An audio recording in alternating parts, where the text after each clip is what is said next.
Good morning mga ka-island, alauna ng madaling araw at gumising nga kami ni Shads TV ng ganito kaaga. Dahil ito yung time ng kataasan ng tubig o high tide. At dahil high tide nga mga ka-island ay hito kami at maghaharang ng lambat at magbabaka sakali na may makulong kami ng mga isda na tumabi habang kataasan ng tubig. Pagkatapos nga namin maihulog ang lambat mga ka-island ay tumabi na muna kami. At syempre uuwi na muna kami ng bahay para matulog. Dahil alas 5 ng madaling araw ay kailangan na ulit namin gumising para bisitahin ang lambat. 4 AM mga ka-island ay nagkakape na ako, dapat 5 AM pa ang gising ko. Kaya lang nagising na din ako pagising ni tatay at ng utol ko. Sila kasi mga ka-island ay lalaot para manghuli ng skipjack tuna. Gaya ng ginawa namin na mapapanood ninyo doon sa aking previous video. Kailangan nilang lumaot ng maaga habang mataas pa ang tubig.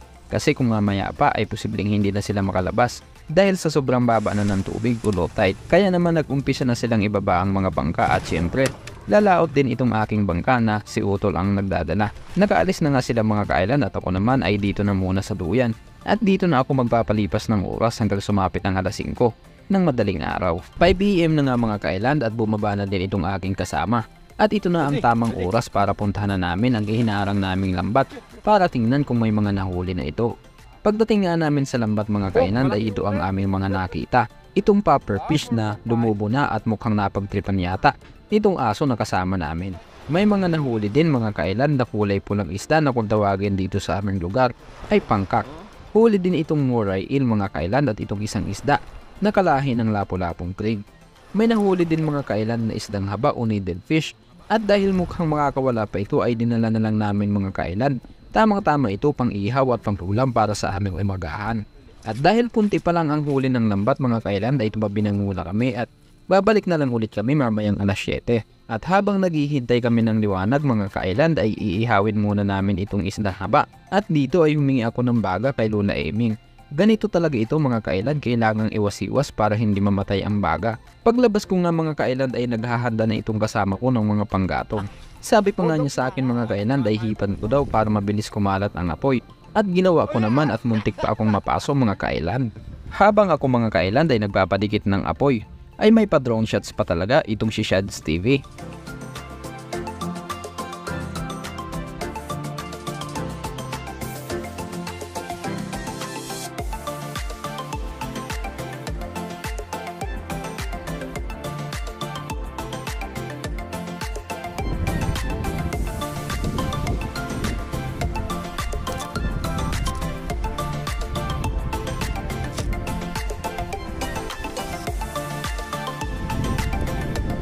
Maningas na nga itong apoy mga ka-island at dahil kulang pa ang gatong ay naghanap pa ako dito sa paligid ng mga tuyong kahoy.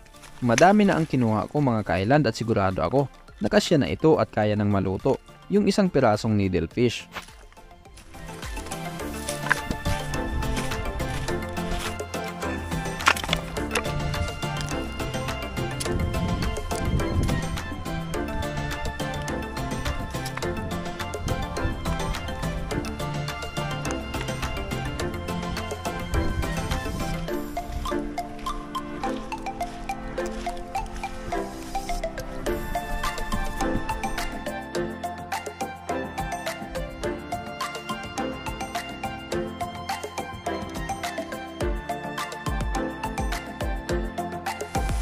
Hi!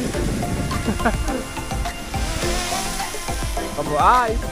I-videohan niya ibang nagkasabot na.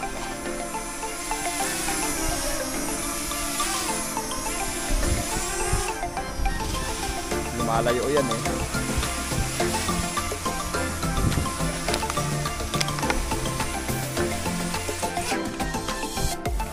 At dahil malapit na maging baga itong mga kahoy, ay kailangan ko munang linisin itong isda para matanggal ang mga buhangin na nakadikit sa kanya.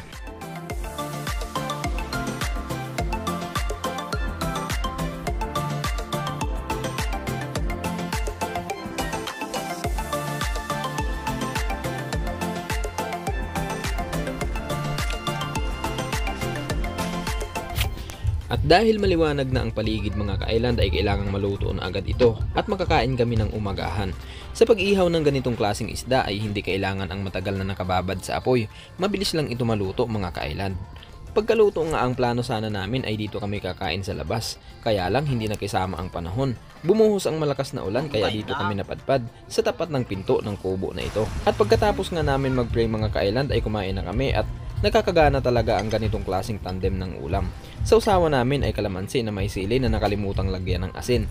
At syempre hindi mawawala itong kape puro. Tara kain tayo mga ka-island.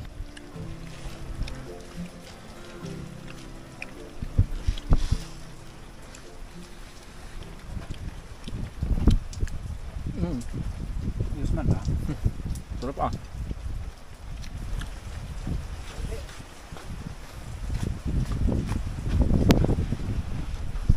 Matatapos na sa kapilang nagkaasin.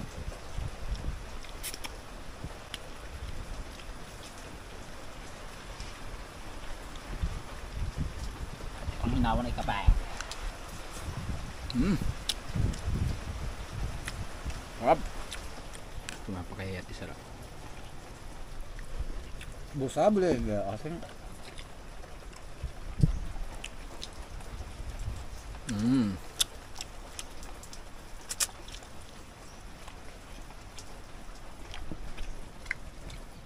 Tapos na kaming kumain mga ka-island at syempre pagkatapos natin kumain, ang babanatan naman natin ay itong kape. So pagkatapos namin magkape, balik ulit kami dun sa lambat na itinaan namin kagabi. At titingnan namin kung may mga nahuli.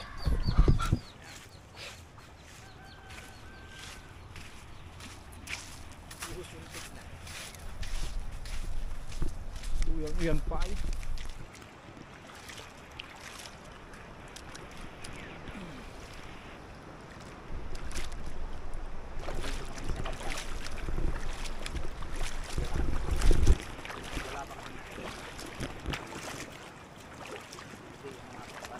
Wala pa kaming nakikitang rana.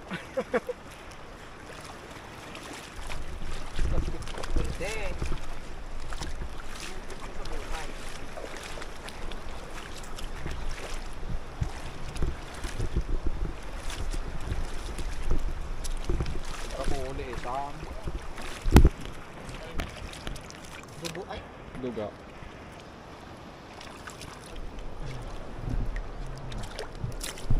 Baka tungtungay ni Terdek. Baka kaya nyo itamatay.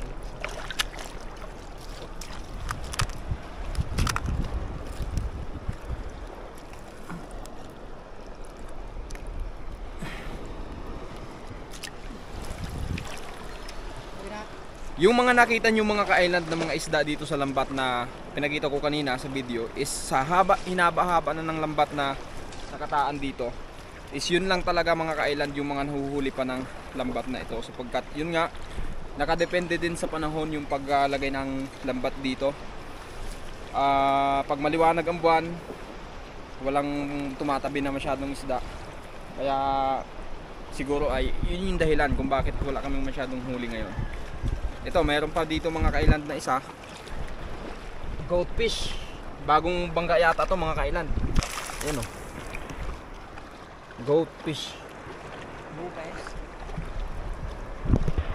Di ba vlogger ko sa akin? Ayan mga ka-island. Dalawa. Dalawang goldfish. Ito pa mga ka-island. May kasamang ayan o. May kasamang rabbit fish. So ayun lang mga ka-island yung mga nahuli nating isda at dito naman may lalakarin pa kaming siguro yung medyo mahaba-haba pang nalambat pero wala nang kalahati, kulang ng kalahati ito. Hopefully ay diyan sa natitirang lambat na yan may mga mahuhuli pa tayo. Ito pa. Lapu-lapong green.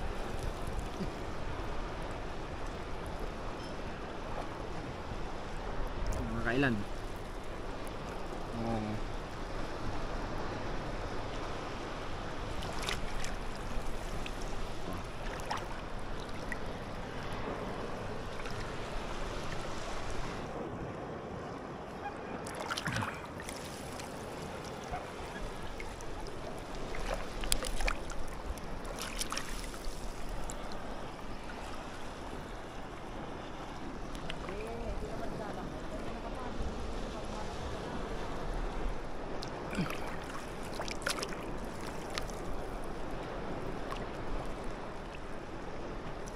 Maramo-ramo ay gahapon sunay.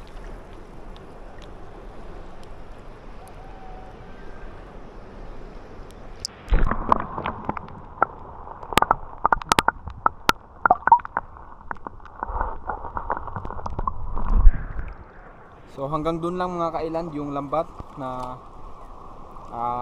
tinaan namin kanina. At so ganun talaga. Yun lang din ang mga nahuli ng lambat na to, yung sa nakita ninyo sa video. At maya maya lang ng konti mga kailan, magpapataas lang kami ng konti ng tubig at kukunin na namin ang lambat nito. Dahil pag ganito medyo mahirap pa to, dahil mababa pa ang tubig, mahirap kunin yung sabit sa mga bato.